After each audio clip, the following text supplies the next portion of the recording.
Hi guys, welcome back to my channel. I'm back with another recap of Tyler Perry's Zatima Season 3, Episode 13, Life Goes On. So, Connie, Connie and Fatima see that Jeremiah is alive. And now Connie was just like confused about it. So she went and touched Jeremiah. And he woke up like, what? He was like, listen, I'm sorry, Fatima. I didn't mean to hurt you. Like, I'm sorry. So they were about to leave. And he was like, so don't nobody care about me? Don't nobody care about me? What about me? Fatima was like, listen, I can't. And she walks out. And then Connie was just like, he was tell her I'm sorry. And she was like, listen, you know you was wrong for that. Like, you're the whole reason how things is like going downhill. And then eventually he was like, so nobody cares. And he was like, well, listen, we'll talk to you later. She was like, I will talk to you later. Then she leaves. So they're in the lobby, Connie and Fatima. And you can still hear Jeremiah saying, I didn't mean to hurt him. And so basically, since now that, they know this information, Fatima, Connie was like, so you are relieved? And she was like, yeah, I am.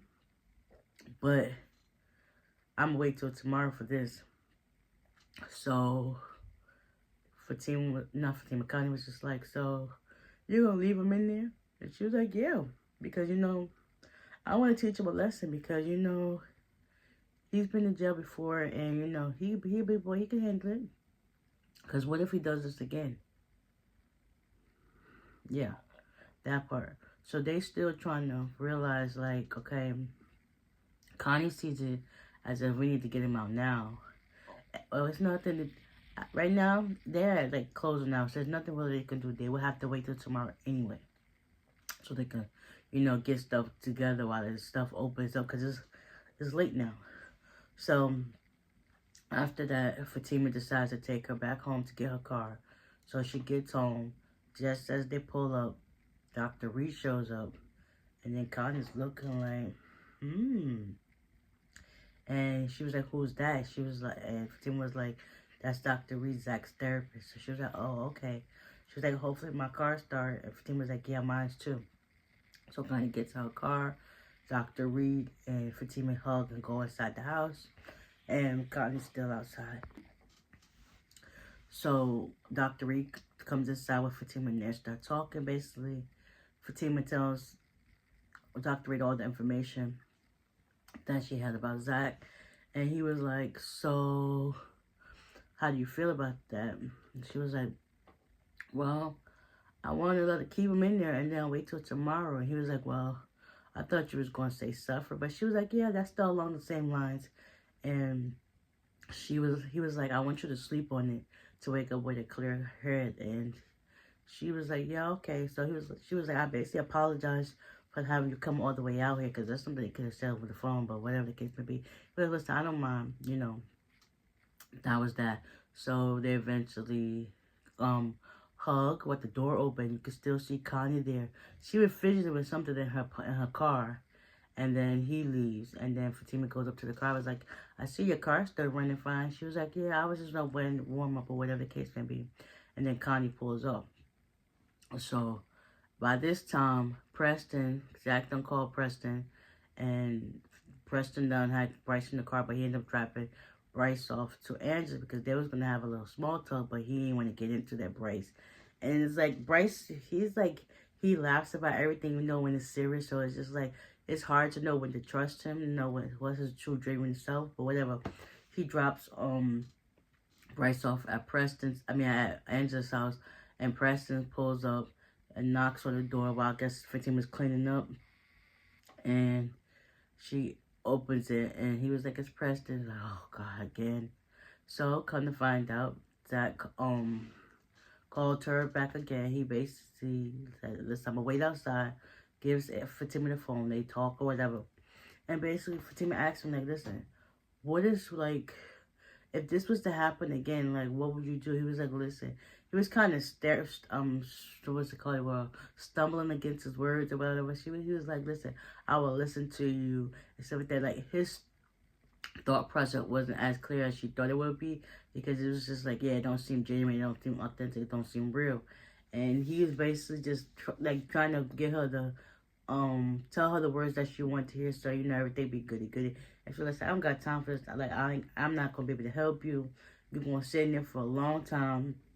Eventually she got off the phone and was like, I can't do this, and then gave him back his phone and went, and that's that.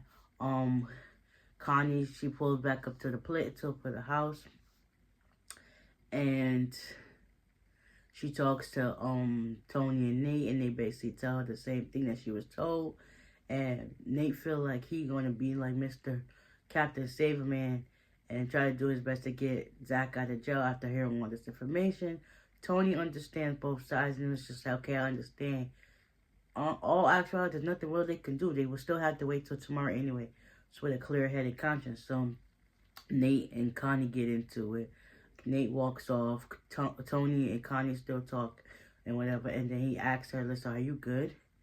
And she was like, yeah, I'm fine. And then he leaves to go after Nate and whatever. And she just like goes on about her business, goes in the house, whatever. Meanwhile, Bryce is at Angela. They're talking, whatever. And she was just like, you gotta stop thinking everything is your fault. And he was just like, if it wasn't for me in this money situation, he probably would have never went after his brother. No, he probably would have still did the same thing, regardless if his money was taken or not. Like, yeah, he don't play about his girl, and he gonna tell you 10 times. He gonna go over your heads with that.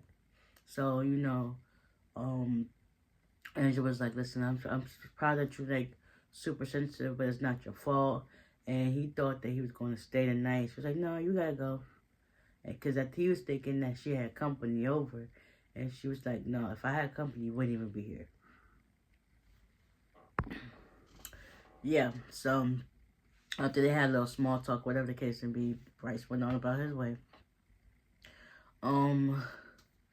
Meanwhile, at the prison, one of the guards came up to Zach and was just like, hey, you Zachary Taylor? And he was just like, yeah, whatever you want. So basically, he was all nonchalant, like, I don't really care. And he was like, well, your girl Deja, your neighbor, like, I know, I was at a party back a few days ago, and your girl Fatima, and let's not got something you're going to see. He ends up showing a picture of Fatima hugging Dr. Reed.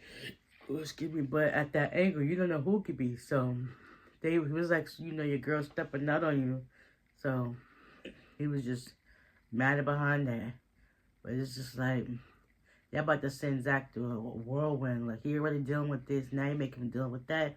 It's not going to be a good look for him. So, yeah, that was this episode in a nutshell. Hopefully, I ain't leave nothing out. But, yeah. So, with that being said, hope you guys enjoyed this recap. And I'll see y'all in the next one. Bye.